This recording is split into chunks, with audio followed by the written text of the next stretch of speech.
નમસ્કાર, હું ભરતભાઈ ગુપ્તા, ગાંધીધામ શહેર કોંગ્રેસનો અધ્યક્ષ। આજે અમે અહીંયા ભદ્રેશ્વરના ગામ અહીંયા કંપની હિન્દુસ્તાન એડહેસિવના બાગલા કંપની અહીંયા કને આજે અમે મુલાકાત લીધી છે। અમારે અહીંયા મયુરભાઈ હાજર છે, અમારા કોંગ્રેસના આગેવાનો અહીંયા કને છે।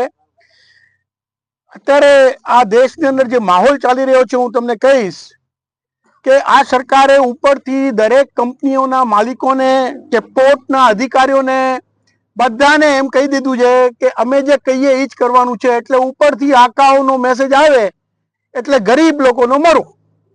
અત્યારે તમે જાણી શકો છો કે 24 કલાક કે 48 કલાક થયા છે કે સામાખિયાળીમાં અત્યારે વાંઢિયા ગામના ખેડૂતો રોડ ઉપર આવ્યા હતા। ખેડૂતોની જમીન ઉપર અત્યારે ખોટા કબજા કરે છે। ખેડૂતો 48 કલાક પહેલા અત્યારે 100 થી મોટો ચક્કાજામ થયો હતો। આ ચક્કાજામ થયા પછી આજે તમે જોઈ શકો છો કે કાંડલા પોર્ટના મીઠા પોર્ટનો અત્યારે એક બનાવ બન્યો છે। આખી મીઠા પોર્ટ જે 100 વર્ષથી બ્રિટિશના જમાનાનો હતો, જ્યારે બ્રિટિશોને કાઢ્યો ત્યારે આ સરકાર આ ગરીબના ઉપર બુલડોઝર 24 કલાકના નોટિસ દઈને કાઢી નાખી। આ લોકોએ અત્યારે એક નક્કી કરેલો છે કે કોઈ પણ ગરીબની અવાજ દબાવી હોય તો પેલા કેવિએટ નાખવામાં આવે। આ સરકાર હાઈકોર્ટની અંદર પેલા પોતાના નામે કેવિએટ નાખી દે છે કે મયુરભાઈ હોય કે અહીંયા બેઠા અમારે જેટલા પણ ભાઈઓ હોય એ લોકો પોતાની અવાજ ઉપર સુધી ના પહોંચાડે।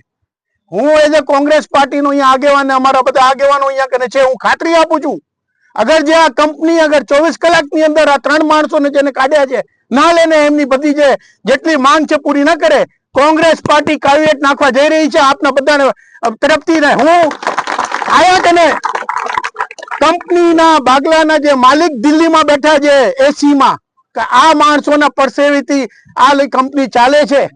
હું તમને એટલું કીધું છે કે અહીંયા કને જે લોકલ માણસો અહીંયા કને જે કામ કરે છે એ લોકો ઉપર અગર દાદાગીરી કરવામાં આવી તો જે તમારા બીજા કામ કરવા વાળા જે બહારના માણસો છે અમે એ લોકોને પણ કામ કરવા નહીં દઈએ। તમને અગર કંપનીને ચલાવવાની હોય તો આ બધા લોકોને સાથે લઈને ચાલવું પડશે અને આ લોકોની માંગ માંગવી પડશે। હું 24 કલાકનું ટાઈમ આપું છું।